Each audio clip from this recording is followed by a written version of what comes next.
There, now you can hear me. How's everybody today? Good. All Hi, right, so Hal. how are you? I'm good. Why is this? Good. Oh, there we go. Sally, I think the thing for me to do is probably just have screen share save. I don't know exactly, I don't see here how to make you, oh, I can make you co-host. All right, just like that. There you go. Yeah, There you because go. I will need to share my Yeah. screen. So I made you the co-host as opposed to just having everyone share screen. Great. Great. Awesome.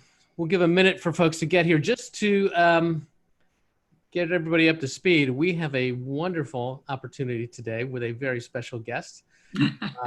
Sally Ponchak is going to. Who it is. Who can it be? Sally Ponchak is going to walk us through the sale contract. But while I'm giving people a chance, because I still have 9:59 on my computer, just a quick reminder that we're not here on Friday. Friday is the day that we're going to be closed as an office for 4th of July holiday. So real estate offices never really close specifically, but staff won't be in. And so we won't have classes on Friday. So we're going to be here today. And on Wednesday at 2, we're going to go through the buyer's consultation. But today, what I wanted to do, because we have a hard stop at 11 o'clock, because I have to launch lead generation 36123 from the Zoom account. So I want to get started, and I want to introduce you. If you haven't had the pleasure to meet Sally Ponchak, then it is your loss, because she is truly one of the gems out there in Bergen County real estate and in general. But Sally, if you don't know, is the broker of record for Ridgewood, and some of you, I believe, are in her market center. And Sally and I were talking last week about how to coordinate some training classes that would sync up with what we're doing here. And we decided that it would be great for Sally just to kind of go through the sales contract, because she does such a great job of that. And one of the things that I've learned is that, you know, unless you're familiar with what to do when you actually get a lead, unless you're familiar with what to do when you actually have a buyer, one of the big barriers sometimes to lead generation is being afraid that I'm going to get a lead and I won't know what to do to manage the steps, right? So we're just going to take that right off the table here. Mm-hmm. And we're going to have Sally kind of walk through the sales contrast together. Now, I will be recording this one. So this is going to be recorded, and it will be parked on the Bergen County Partners website later on today. So if you want to watch this again and again, part of the goal is to create a library like that for you. So without any much more said, Sally, I'm just going to hand it over to you, and you should have control of the screen right now. Okay, that's great. Hi, everybody. I'm happy to see you here, and I'm excited to dig right into the sales contract and understand that an important part of knowing about writing up a contract is there are also other pieces of paperwork that go with it. So right now we're currently using dotloop, although we are soon going to be switching over to DocuSign. But since we're using dotloop right now, I'm going to take you through how to go about doing that. And in order to show you, I'm going to be sharing my screen with you. So just give me a second and I will share my screen, and then we'll really get going. Let's see, I don't want Zoom. Do I want Zoom? Let's see. Yes, okay. All right, so you're going to go to dotloop, and once you get there, what you're going to do is click on Add Loop. So you click on that, and you need to name it. So if you're writing a contract for 123 Main Street, that's what you're going to name your loop. And once you do that, you just hit continue. And it's going to ask you what kind of loop template would you like to use. So it makes it very easy, because dotloop will gather your paperwork that you need. So we're going to choose a buyer loop and click continue. We don't need to upload a photo. You can if you wish, but at this point, it's really not necessary. So we got the smiley face. That means, okay, we have our loop. And now we want to look at it and see the template that's been put inside of it. So when we open it up, we see a whole bunch of paperwork. And I'm going to quickly go through the additional paperwork that you're going to need besides the contract, and then we'll go through the contract. So you all know that in these COVID times, every time you show a house, you need to have the COVID waiver signed.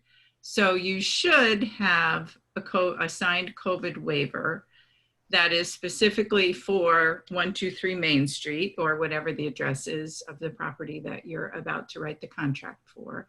So you need to make sure that that COVID waiver, even if you have all kinds of other ones, that one needs to go in this loop.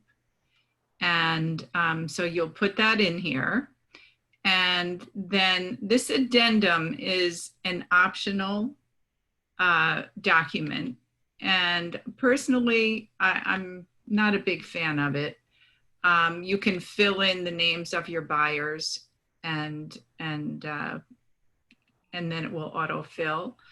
But just so you see it and you know what it's all about, I kind of feel this is more the attorney's job than our job to provide this. But it basically gives the buyer and seller an out if one of the people contracts COVID or they lose their job because of COVID. It kind of goes into that. As I said, I don't think you have to concern yourself with that, but I wanted to explain it to you so that you didn't get confused when you see it. We're going to come back to the contract of sale. The next form that you need, and even though it says optional, it's not optional. You all learned in real estate school, the Consumer Information Statement, or the CIS, is a required document for every buyer and seller, renter, and landlord that we work with. So you're going to open that up. And if you have filled in your roles, let's fill in, let's add a person. And we're going to add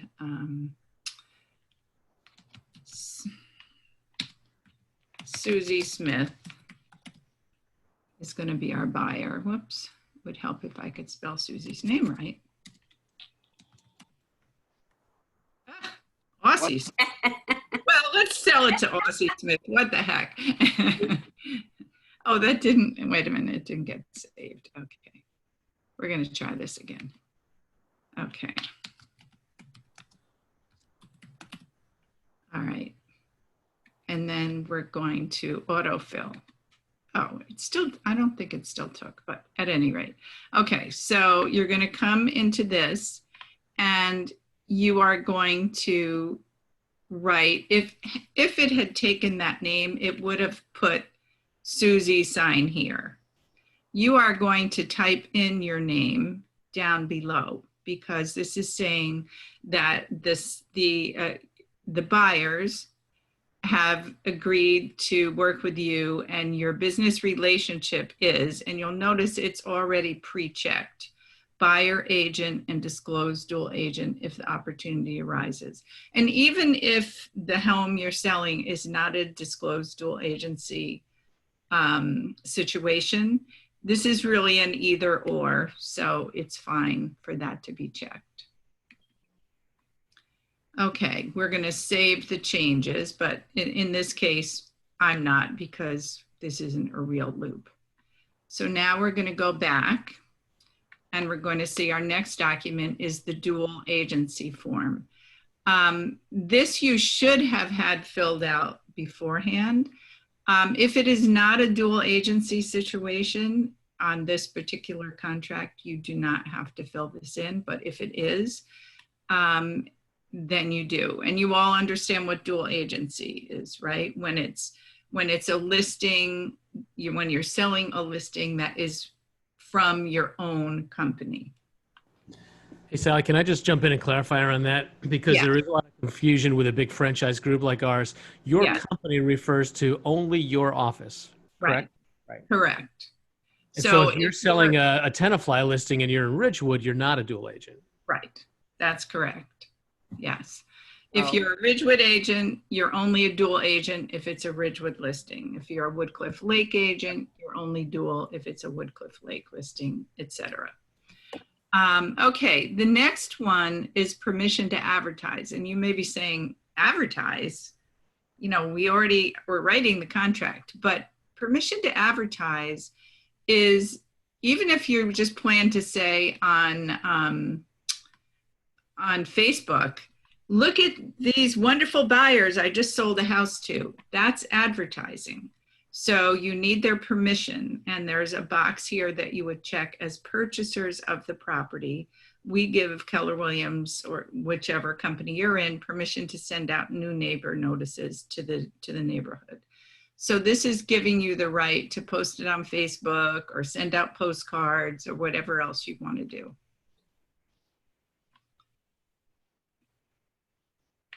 Okay. The next one is just a reminder. You all know that we encourage you to use Carnegie Insurance for the title company, or well, title, home and auto, and title. So this is just a reminder to let people know that we have these awesome companies that we work with that can help them, and we work as a team.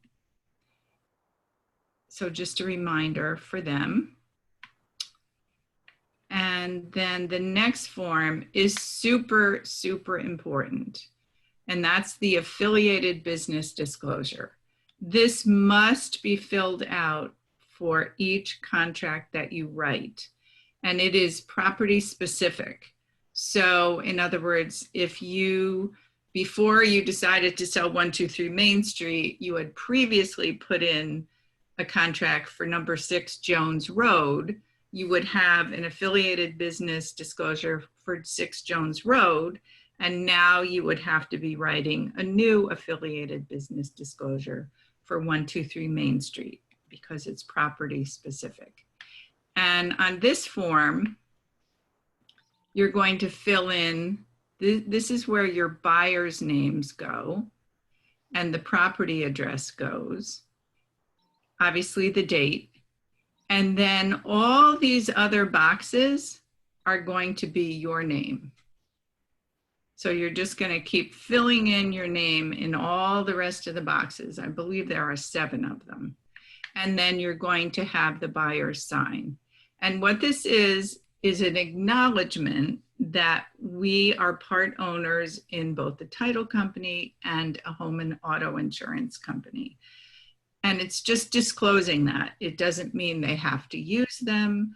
There's no obligation. They can use whatever title company they want. They can use whatever insurance company they want. But it's just letting them know that we do have this relationship with them. And just to stress how important this is, anybody have an idea what the fine is if this is not in your loop? It's $40,000. Oh. Okay, so this is super, super important. And make sure that you always add this into any contract loop that you're working on. All right, this is another really important one, the wire fraud notice.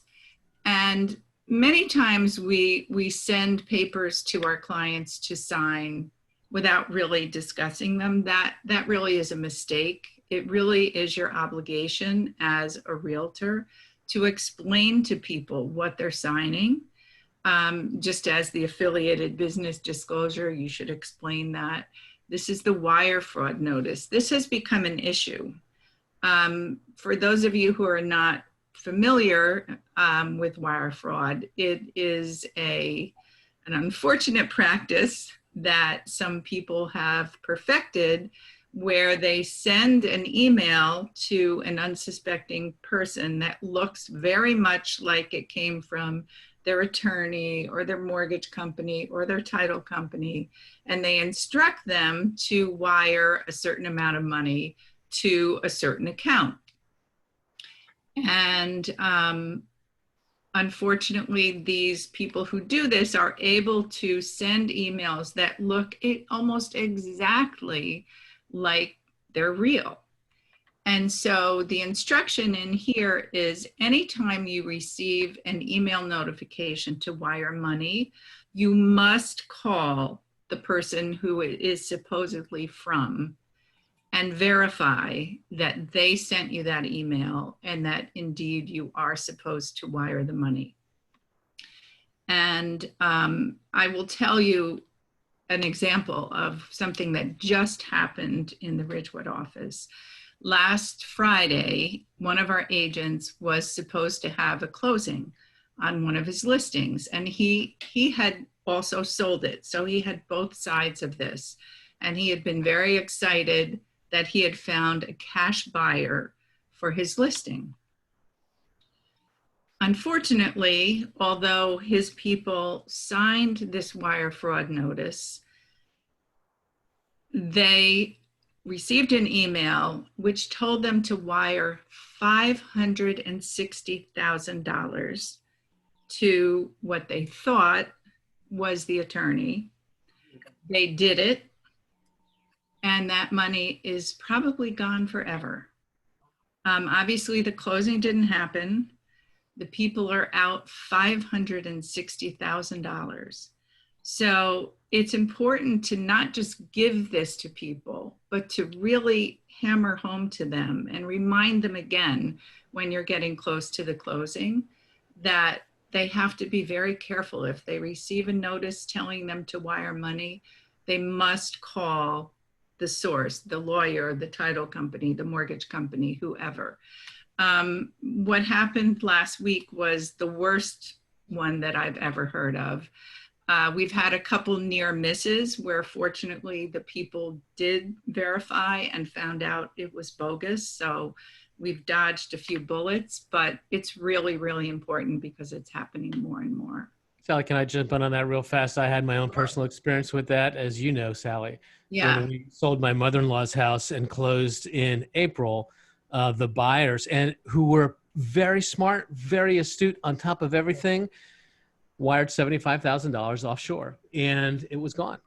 And the thing that I just want to stress with this is even though we have them sign this wire fraud disclosure in the beginning of putting the deal together, there's going to be time. It's going to be months, probably 45 days, 60 days before we get to the time where they're likely to really be transferring lots of money. We have to have this conversation again because they'll forget. And once this money is gone, it's gone. It's wired offshore. The FBI does not get involved. It's gone. So note to self, this is something you talk about at the beginning and all the way through. Yeah, good point, Hal. It's really important. And okay, now we are finally going to get to the contract, what you really came to hear about. So wait, if I could just find where my cursor went. Here we go. Okay, contract of sale. Now, understand, before you start writing this up, there's a couple things that you should have done. You should have made sure that you have the lead paint disclosure, if there is one, for the property, so that the people could sign off on that, because that should be included with the contract. You should find out if there's a seller disclosure and go over the seller disclosure with the buyers so that they see if there's something on there that could be a surprise to them if they didn't already know about it. So make sure that they've seen the lead paint disclosure and signed it, the seller disclosure and signed it. And then the other thing you should do in preparation for writing a contract is to gather some comparable sale listings and show them and talk to the buyers about it so that they'll have an idea of what they should offer. It's also a great idea to be able to tell people the ratio, the average ratio between a list price and a sale price in that particular town or area, or sometimes in that particular price range, so that people understand that they have to be realistic in terms of what they offer if they truly are hoping to get a house. We're having so many bidding wars right now that the buyers really need to be educated as to what the market is, so that they don't do something absolutely crazy and way overpay for a house. Or if they say, I don't care, I want it, you need to have a serious conversation with them about the fact that that's great if they're planning to stay there for a long, long time, assuming the house will appraise, but that they need to understand they're paying above the market. All right, here we go with the contract. The first page of the contract is always the notice to buyer and seller, which is otherwise called Opinion 26. And you'll notice in paragraph 1, and by the way, all of these documents, at some point before you're going to be writing a contract, you need to read these word for word. They're not the most exciting reading that you can do. However, every once in a while, first of all, you should know what you're telling people to sign. Second of all, every once in a while, you're going to get a buyer who says to me, can you just tell me exactly what this is saying? And if you've never read it, believe me, you're going to struggle and break into a sweat. So make sure that you've read it and that you're able to very succinctly give them a summary of what that document is talking about. So in this one, the first paragraph is all about how the agent is representing the buyer. And if you're writing up the contract for a buyer, you're going to choose one of these two choices. You're either going to choose the buyer, not the seller, that you're representing the buyer, not the seller. Or if it is a dual agency situation, meaning it is a listing from the company, the exact office that you work for, even if it's not your listing, if it's listed by someone else in your particular office, then it is a dual agency situation, and you're going to check that you represent both the seller and the buyer. And Hal, did you want to say something there? No, go ahead. Okay. Then the rest of the paragraphs, which again, you should read, but the gist of it is that it is not required that the buyers use an attorney. However, you need to discuss with them that it is the custom in Northern New Jersey, and if they choose to not get a lawyer, there are certain risks and obligations that they will be taking on themselves. And so it's always a good idea to suggest that they use an attorney. And we suggest that they use one of what we call our preferred attorneys, because the reason that they're preferred is that we know that, number one, they're real estate attorneys. Real estate is the only kind of law they practice. Number two, we've had a track record with them, and we know that these particular attorneys are responsive to the buyers. They are, they will call you back. They will speak to you. Some attorneys will not speak to the realtor. These will. So that's really, really important. We find when people use our team, the transactions go much, much smoother. So this just encourages them to use an attorney. And when you get to the bottom, you're going to have the buyers sign, and you are going to sign. You are the selling broker. And some people get confused about that. They think the selling broker should be the listing agent. But just think of it as, this is the buyer side, and this is the seller side. And you can see it says listing broker. So the listing broker is the listing broker, and you are the selling broker in this case. And you're going to type your name in here that you prepared this form. By the way, I left out one thing of things you should have before you start writing the contract, and that's you should make sure that they have their pre-approval from a mortgage company, assuming they're not paying cash. Okay, now we've finally gotten to the contract itself. You can remind people that this contract does not become final for 3 business days after everyone has signed it. So even when both the buyer and seller have signed it, it has to get through those 3 business days to be approved. So you're going to fill in their names and make sure you're filling in their legal names. Ask them, you know, what name would you be putting on your driver's license or your tax return? You may have been working with Susie and Bobby, but really their legal names are Susan R. Smith and Robert J. Smith. So those are the names you're going to put in here. You're going to fill in their address, where they live right now, and then agrees to purchase from, and you're filling the seller's names here, whose address is, and remember, sometimes sellers are absentee owners, so this address may be different from the property address. And you can get this information from the tax record.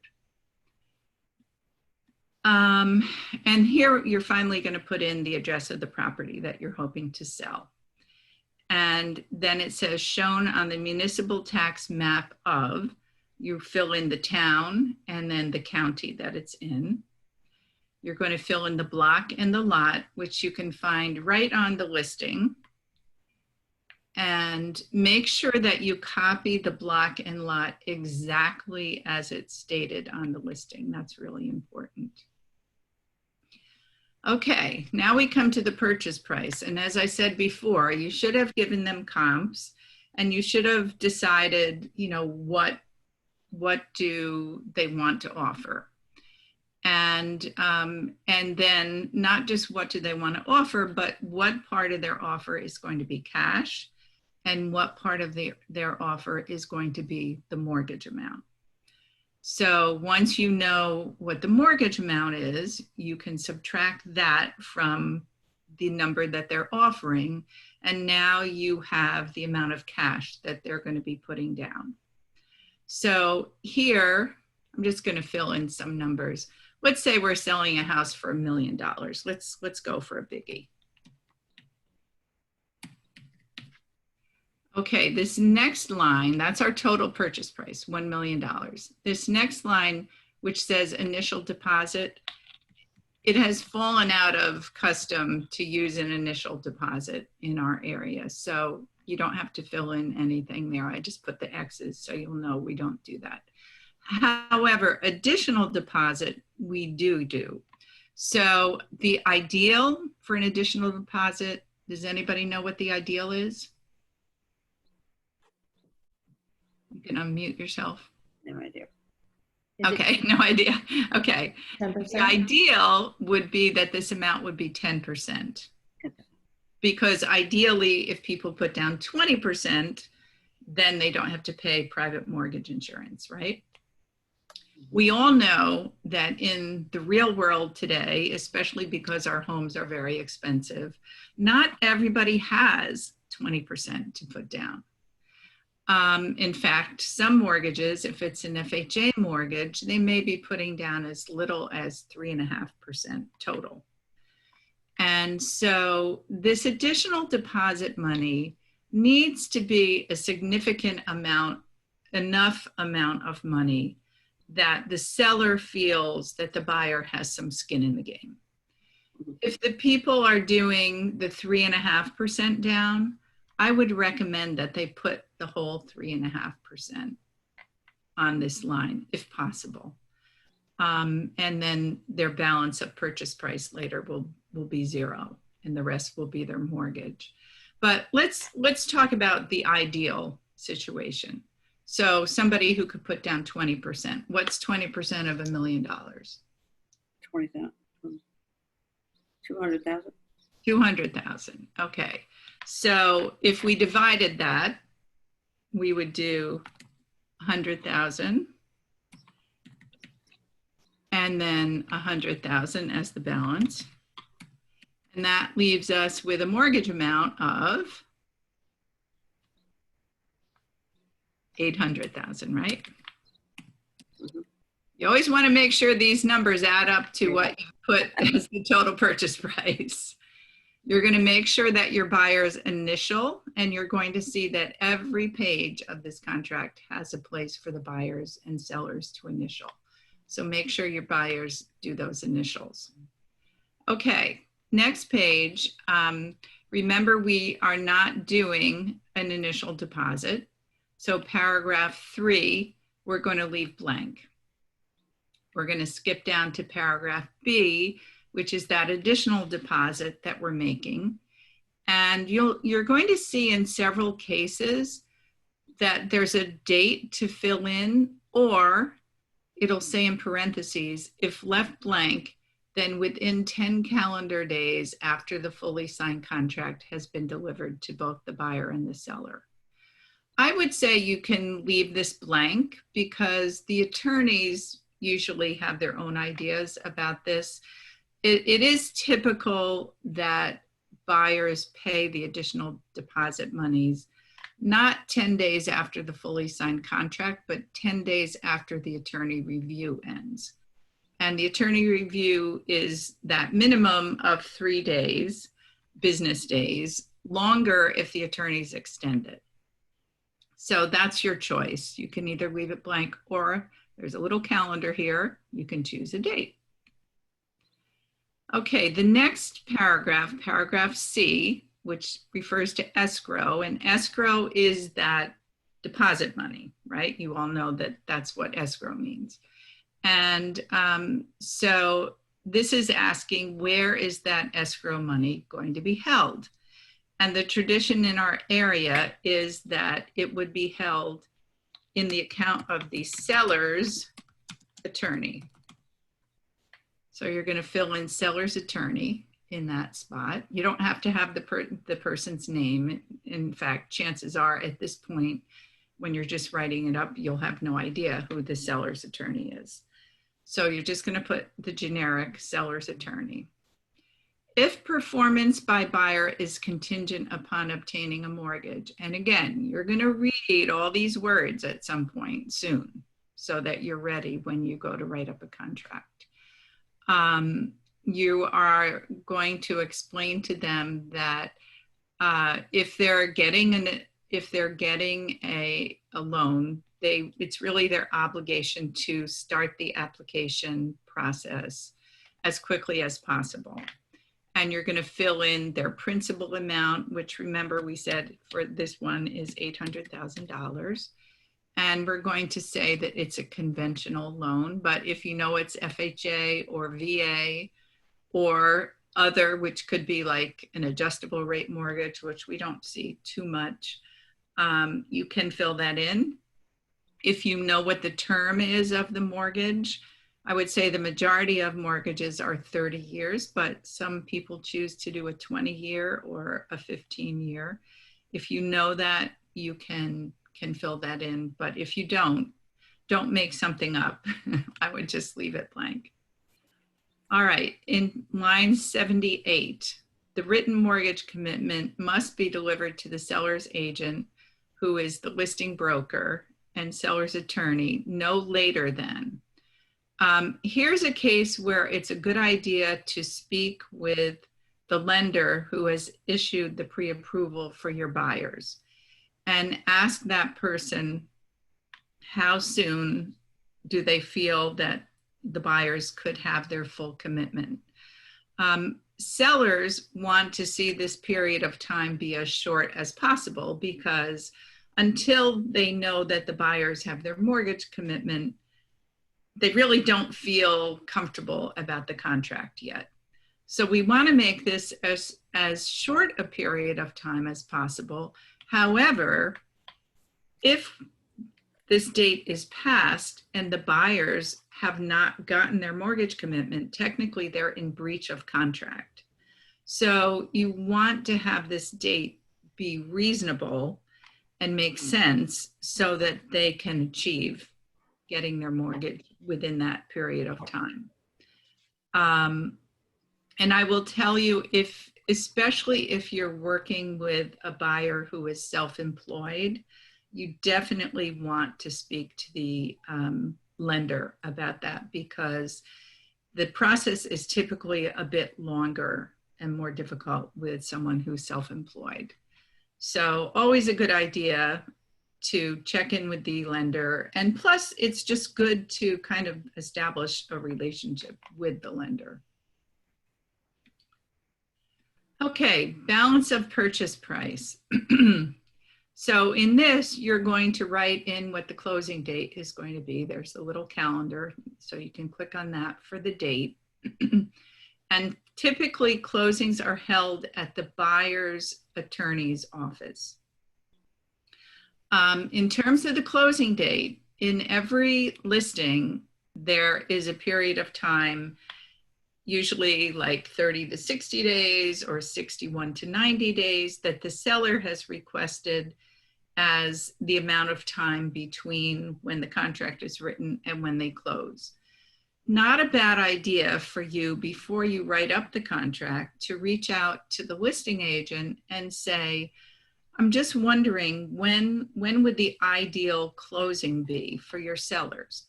Because writing up a contract is not strictly about the price. The terms are also important, meaning how much money are the people putting down? Do they seem like they're sound financially?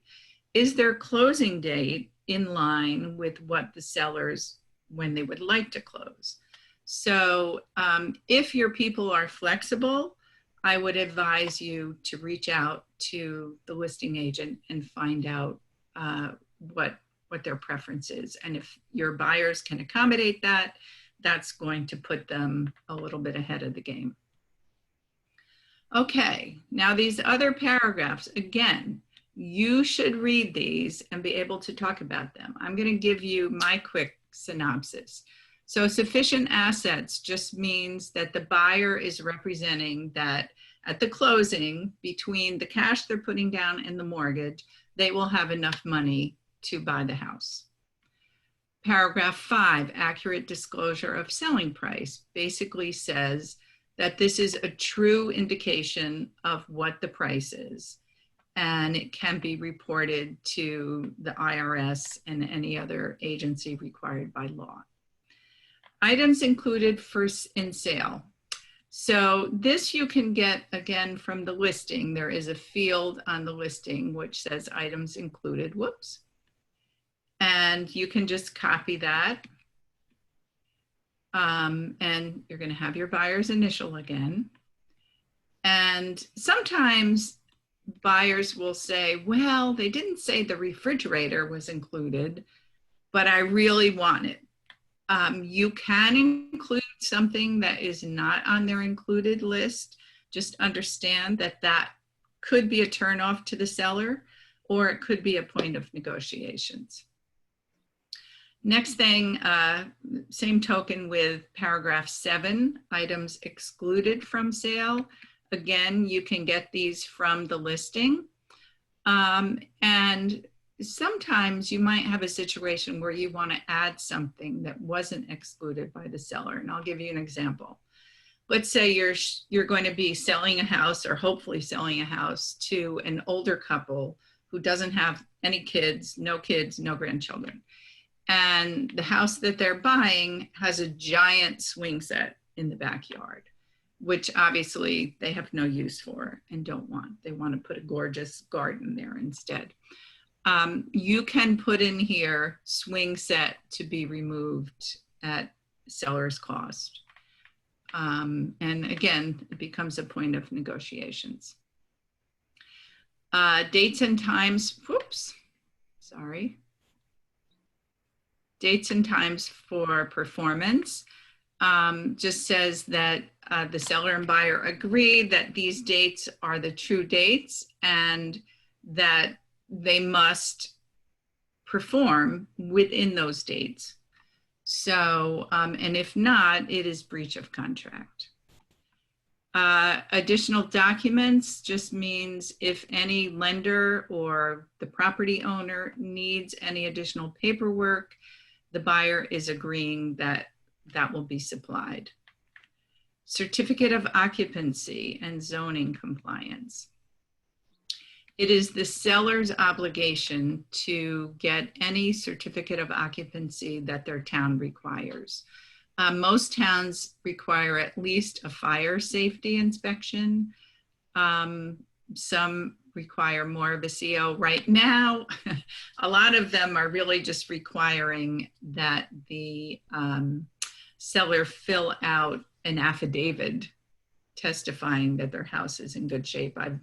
I happen to be a notary, and I've been notarizing tons of these lately because the inspectors are not going out to the homes like they were in the past. But COVID will end eventually, and we'll be back to actual inspections, I'm sure, at some point.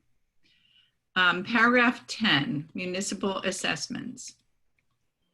So an example of a municipal assessment is a town decides they're going to replace all the sidewalks, and that they're going to assess each homeowner who has sidewalk in front of their house a certain amount of money to complete this project.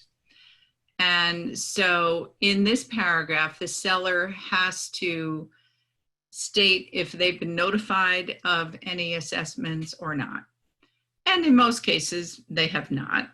But if they have, it's usually up to the seller to take care of any assessments unless they specify in the contract that it will become the responsibility of the buyer. Okay, quality and assurability of title. It's just saying that at the closing, the seller should be able to deliver title, which is free of any liens against the property. And that's why you have title insurance, to ensure that if someone came out of the woodwork from long ago and made a claim against the property after your closing, if you have title insurance, the title company has to cover that. Possession and occupancy. In New Jersey, as soon as the closing takes place and the papers have been signed and the keys pass hands, the buyer is entitled to move into the house and live there.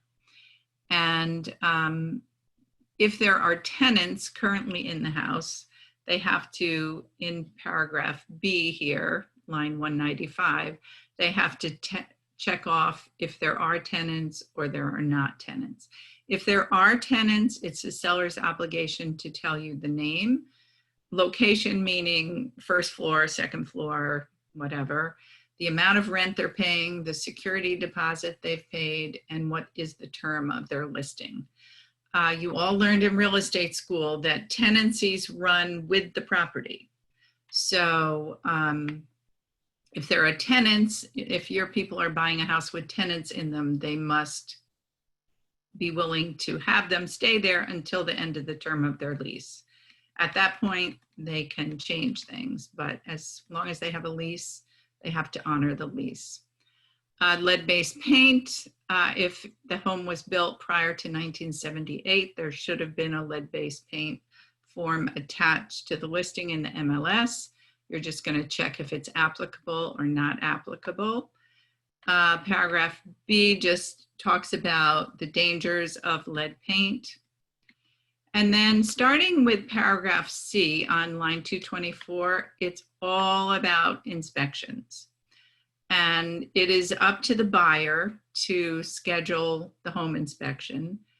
By the way, they're initialing again. The home inspector must be licensed by the state of New Jersey. And so it's up to the buyer to pay for it. And most home inspectors will do a pretty comprehensive inspection, meaning they're going to check all the systems of the house, they're going to check the roof, they're going to check, windows, appliances, all those kind of things.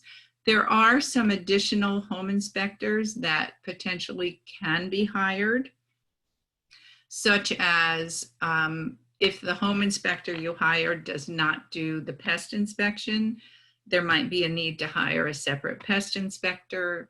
If the property has a septic system, which we'll get into in a minute, they might have to hire a septic inspector.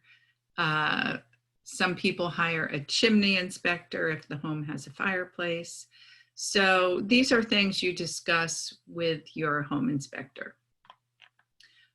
Typically, we do not have point of entry treatment systems, so that's almost every time will be not applicable.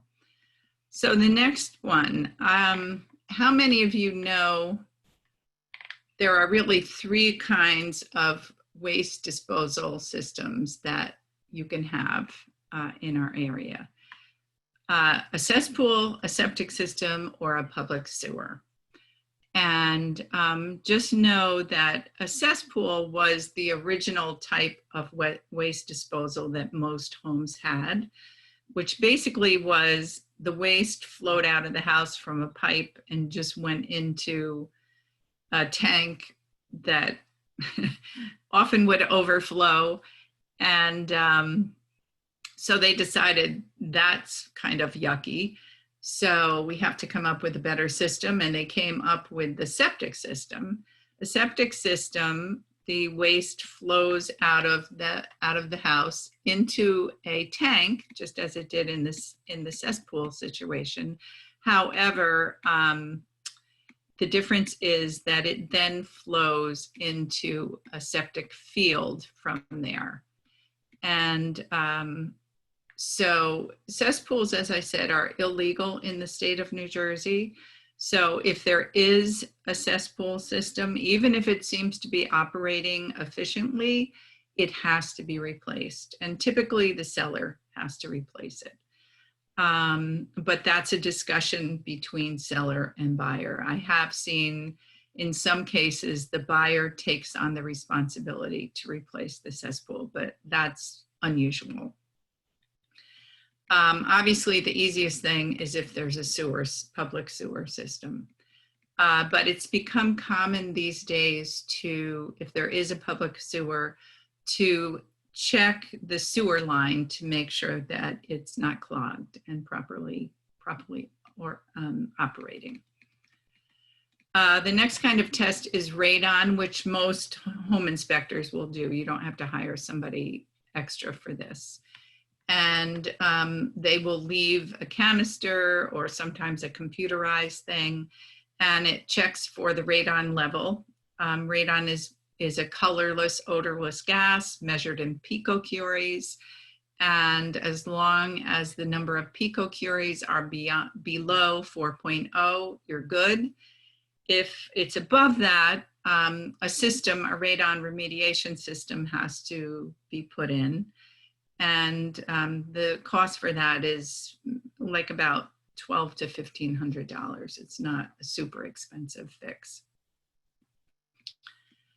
By the way, going back to septics for a second, if you're selling a house with a septic system, you must tell your people to have a septic inspection, because the septic system is probably one of the most expensive components of a house. They can range in cost anywhere from $20,000 to $50,000 or $60,000, depending on a bunch of factors.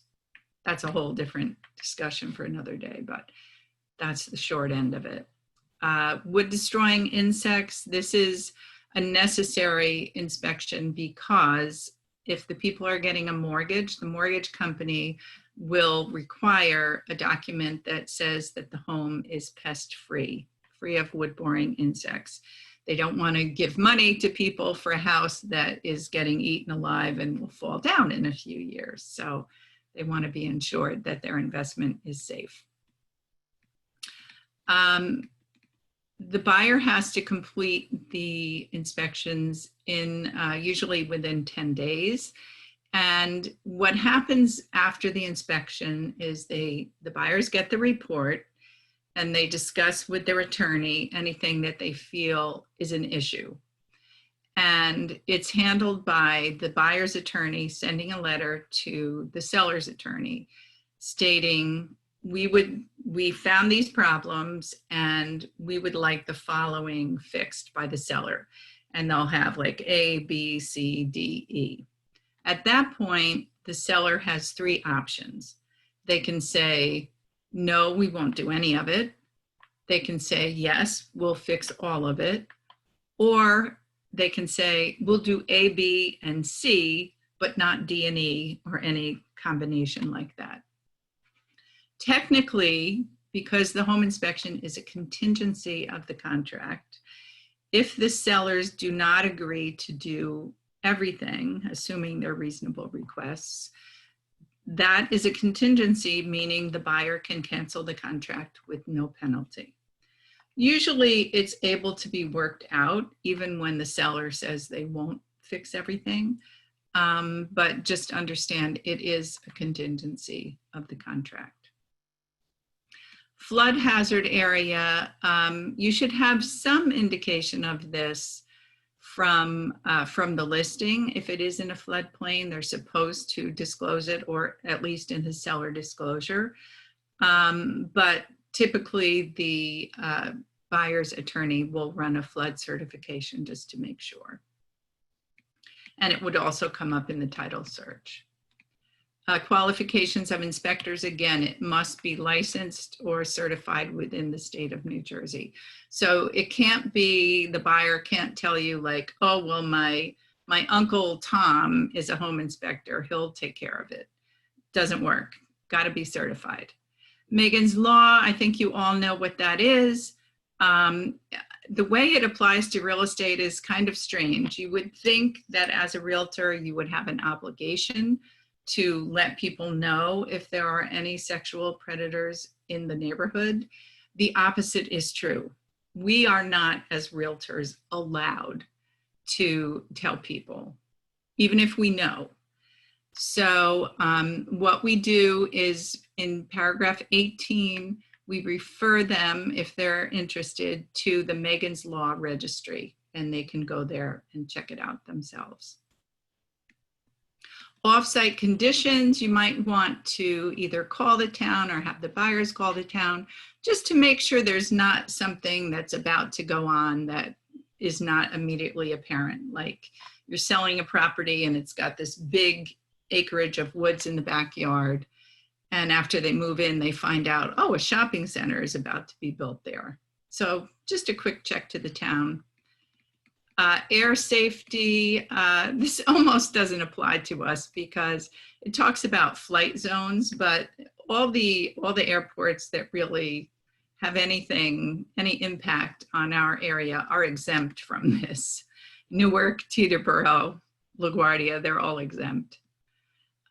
Bulk sales are, not when you're selling a single family house, so you don't have to worry about that. Notice to buyer concerning insurance, the buyer must get homeowner's insurance, because the second that house closes, the house is their responsibility. So they need to have their homeowner's insurance ready to take effect right at the closing. Paragraph 23, the seller has to continue taking care of the property. And paragraph 24, any risk of loss or damage to the property before the closing is the responsibility of the seller. Initial and final, I'm speeding it up because I realize we're getting tight on time.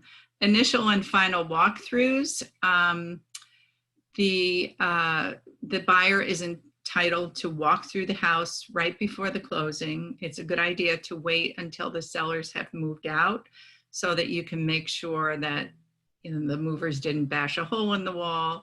You can make sure that anything that was supposed to be left was left. You can also make sure that they didn't leave stuff that you wouldn't want. Like sometimes people do the walkthrough and realize there's all kinds of trash and old paint cans and stuff in the garage. If you run into a situation like that, you should immediately take a photo of it with your cell phone, send it to the attorney, explain what the problem is, and let the attorney start negotiating that with the seller's attorney. Adjustments at closing. This just means that the seller has the right to pay off their mortgage or make any other payments that need to be paid. and the buyer will be paying the seller for any taxes that they have paid to the town beyond what the closing date is. And that's figured out on a per diem basis. Failure of buyer or seller to close just says that either party can commence legal action against the other party if they fail to close.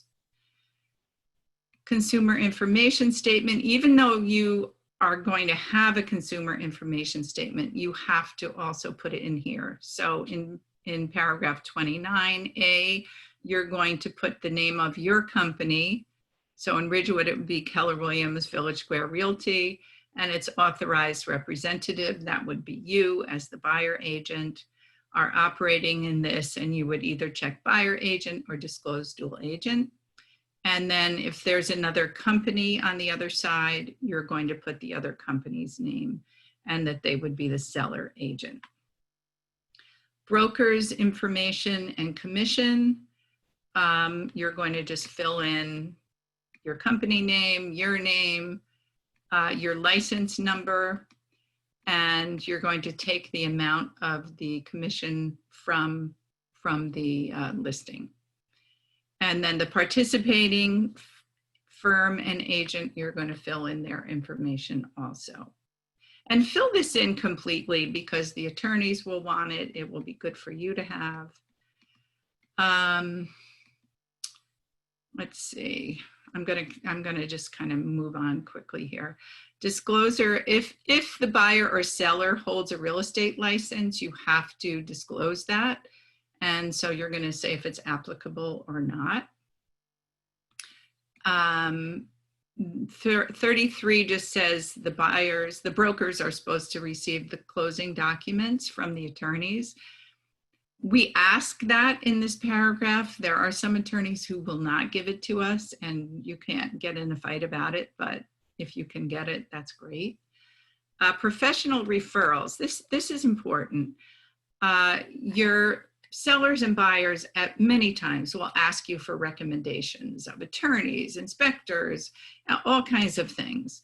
And you should be very careful to always suggest more than one name and to ask them to vet the people themselves, because if something goes wrong and you've only given them one name, it's your fault. So be careful about that. Paragraph number 2, counting the time. You count 3 days from the date of delivery of the signed contract. You do not count Saturdays, Sundays, or holidays. Notice of disapproval, the attorney has to, if the attorney wants to change anything in the contract, they have to send a notice of disapproval and then say how they would like to change it. Notices can be delivered by mail, fax, email, scanned, whatever. No assignment means that the contract, the buyer or the seller can't say like, well, I'm not going to do this. I'm going to have my cousin Bob do it. Can't do that. Electronic signatures are okay. That's in paragraph 38.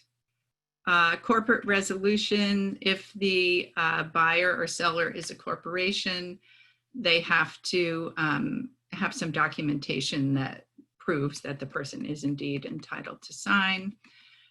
Paragraph 40 says this is the whole agreement. There's no under the table side agreements. 41, it's covered by all the laws in New Jersey. Go through this addenda section because you're going to find some of these things will apply, and if they do, you need to pull out that addendum and add it to the contract. And then any additional contractual provisions, you're going to fill in line 43, and ta-da, we finally got to where we can sign. And even on this page, they have to initial. And we're just making it under the wire. We're just making it under the wire. Sally, I want to thank you for going through that. It was, comprehensive, and we got a lot in. We have recorded this, so this will be posted for people to review again. One of the things that I'm going to say for anybody who's on this call is, we go through these contracts right in the very beginning, so you know what's in them, so you can practice them and go through that. But the thing is, it may be a few weeks, or whatever before you actually do one of these. And so to that end, the recordings are going to be helpful to go back and watch again. But the other thing that I'm going to offer is if you want to just take a blank contract and pretend as if you were writing up a contract to purchase a home, make it your own home, right? If you were going to be your buyer and buying your own home, if you want to complete that contract and submit it to me for review, I'll be happy to go through it and give you any feedback on how that looks, if there's anything left out or anything you could do differently. And I'd be happy to do that for you. That's a great idea. And you can send it to me too. And please call me with any questions. We don't have the time for questions right now, but I'm happy to answer any questions anytime that anybody has. Sally, you're the best. I appreciate Thank you all for coming. Thank you so much, guys. Thank we'll be you. back here on Wednesday. If you have any questions on Wednesday, we'll bring them up then, or you can jump into an office hour. I've got one today at 1 o'clock. If you have any questions, you can jump in there as well. And we'll see you back at Wednesday at 2 o'clock, where we're going to go through the buyer's consultation. All right. Make it a great day, guys. We'll talk to you soon. Thanks, Al. Bye-bye. Bye.